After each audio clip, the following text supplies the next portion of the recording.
In Program 2 for Unit 8, we won't need to spend much time talking about our graphical user interface, because it's almost exactly the same as the one we used for Program 1.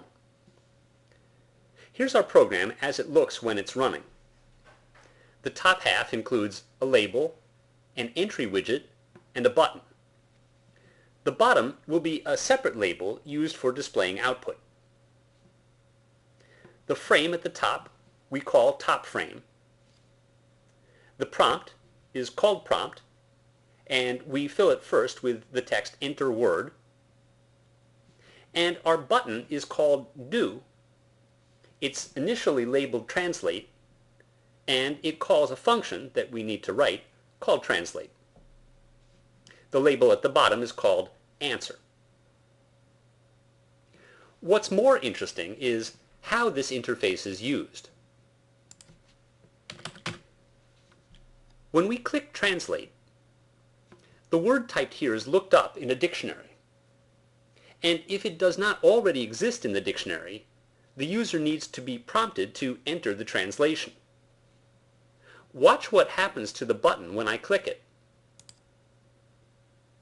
The button that used to say translate now says save, and the prompt that used to say enter word now says enter translation for boy.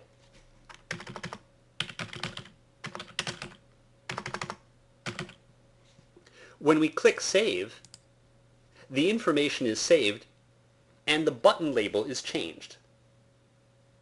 We'll need to see how that happens, and we will in just a moment. Let's begin by setting up our dictionary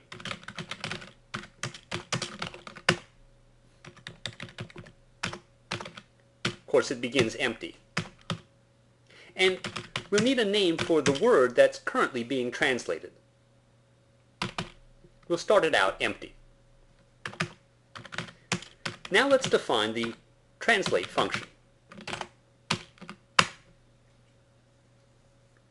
The first job when the user clicks translate is to get the word which is listed in the box called user input.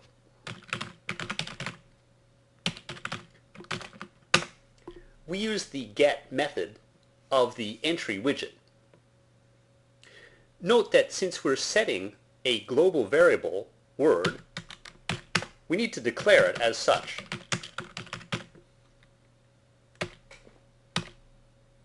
Next, we check to see if the word is already in the dictionary.